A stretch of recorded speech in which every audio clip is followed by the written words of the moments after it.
Hello everyone, नवीन दिवसाचा नवीन blog. बरं, मस्कतला हळूहळू थंडीची सुरुवात झाली. यावर्षी थोडी थंडीला लेटच सुरुवात झाली. मी म्हटलं होतं ना, उन्हाळ्याचे कपडे मला आता काढावे लागतील. बरं, काढायला गेली ती दांडीच तुटली नाही, तिथनं सरकली, त्याच्यामुळे सगळे कपडे खाली कोसळले.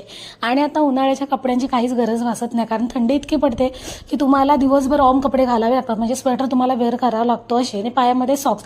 तर म्हटलं चला, मला हे कपडे अर्धे त्यातले निवडून पण काढायचे जे मला होत नाही, जे मी घालत नाही. उगाच तरी पसारा पडला होता, पण टाईम भेटला नाही. आज फक्त माझ्याच कपड्यांची विल्हेवाट लावायची आहे त्याच्यामुळं. आणि हँगलमध्ये टाकलेले असतात, कारण इस्त्री केलेले कपडे व्यवस्थित राहतात आणि मग घडी केल्यानंतर कोरमळतात, त्याच्यामुळे हँगललाच टाकून ठेवते, मग बरे पडतात. तर मग चेक करत होते कुठले काय. आणि हे थंडीचे कपडे मी जे ते ठेवलेले व्यवस्थित भरून, ते आता ह्या वर्षी बाहेर पडते परत.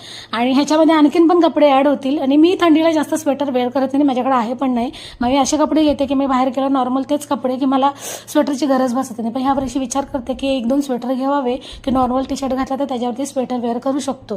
त्याच्यामुळे थंडीचे कपडे एक एक हँगलला भरले. हे बरेच कपडे माझे 4 वर्षाचे आहेत, त्याच्यात एक एक असं ॲड झाला आहे. त्याच्यात माझ्या एक भावाचा स्वेटर आहे, जो त्याने दुबईला बुर्ज खलिफाला गेला होता, तर त्यावेळेस घेतलं मी. त्याचं लपून आणलं आहे चोरून. त्याला माहिती होता ताईनीच नेला नसेल, कारण मला प्रचंड कपडे आवडतात भावंडाचे, आणि तो लूज कपडे घालतो, त्याच्यामुळे ते मला होऊन जातात फिटिंग. आणि गरमीचे कपडे सगळे उन्हाळ्याचे एका साईडला जिथे थंडीचे कपडे काढले तिथेच ठेवले.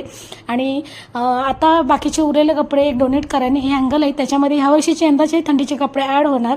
तर आजचा ब्लॉग कसा वाटला नक्की सांगा कमेंट करून. चला, उद्या भेटू.